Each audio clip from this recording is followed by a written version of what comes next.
Un petit œil de Deep sur Benoît Paire.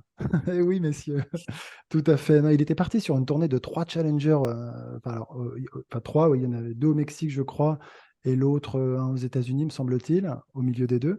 Et donc, il a gagné le troisième, Puerto Vallarta, alors contre des adversaires, somme toute, assez modestes, puisque je crois qu'il joue des joueurs classés aux alentours de la 300e place Ouais, Entre mondiale, globalement. 250 et 350, c'était quoi. ça en Mais moyenne, je crois. Ouais. Ouais, c'était mais, en moyenne, ouais, mais il exactement. va gagner quand même ce tournoi. Et est-ce que la question, c'est est-ce qu'il ne se relance pas? En tout cas, on parlait d'envoyer des signaux, envoyer des indicateurs comme ça. Bah, est-ce que c'en est pas un finalement que de vouloir vraiment remonter la pente aujourd'hui? Et même si ça a été très compliqué ce début d'année, mais là, il y a cette victoire, peut-être qu'il relance et on va voir la suite, mais peut-être qu'il n'a pas dit son dernier mot non plus, Benoît Paire, et que voilà, même si, encore une fois, ce sont des victoires face à des joueurs modestes, on sait très bien que la victoire peut relancer, peut redonner confiance, et quand on connaît son talent, peut-être qu'il est capable voilà, de revenir. Alors, top 100, top 50, ça, un point d'interrogation, mais voilà, petit œil sur Alors, Benoît Paire. ça fait un an qu'il est sorti du top 50. Aujourd'hui, il est 209e mondial. Alors, pour la petite histoire, ça faisait 3 ans qu'il n'avait pas enchaîné plus de 3 victoires sur un circuit, puisque celui-là, c'est le circuit Challenger. Mais la dernière fois, c'était à Auckland face à Hugo Humbert, où il avait disputé une finale. Donc là, le revoilà avec son septième titre Challenger sous le bras.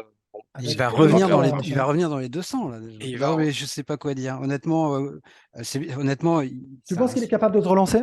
T'es Tu vois, sceptique. on parlait de flamme, de Ouais. détermination, et je suis pas plus dans la tête de Benoît que dans celle de Gaël, donc je sais pas, mais euh, j'y crois pas beaucoup, beaucoup quoi, pour être honnête. Mais Mais tu comprends ces efforts alors d'aller jouer sur des challengers, sur des tournois quand même de seconde Puerto catégorie Vallarta, c'est difficiles. sympa, hein, c'est sympa. Tu veux dire qu'il choisit ses destinations? Non, je dirais pas ça. Non, mais gagner un challenger, c'est pas, faut pas dénigrer ça. Ah non. Ça reste un titre. Maintenant, il y a challenger et challenger, quoi, en termes de niveau de compétition et d'opposition. Là, c'était pas un très, très gros tournoi. C'est sûr que c'est pas celui de Phoenix de cette semaine, hein. Oui, par exemple, où en gros, tu as tous les éliminés Ouais, d'Indian Wells du ouais, premier c'est ça. tour qui se rabattent sur l'Arizona. Donc, c'est bien, mais c'est très, très, très, très loin encore, je pense. Ça me paraît dur d'extrapoler sur ce que ça peut appeler derrière. Et au fond, de quoi il a envie, Benoît Paire, voilà. J'en sais rien. J'en sais rien. Et pour être honnête, bon, c'est pas le sujet qui me préoccupe le plus en ce moment dans le tennis mondial, quoi. Il était, Ni dans enfin, le tennis français. il était cette semaine donc, à Phoenix, effectivement, pour disputer le Challenger, et il a perdu en qualification face au jeune Suisse Leandro Riedi. Oui, ce qui est pas non plus délirant quand Non, quand il a tu sors d'un décompressé, quoi. tournoi. Voilà.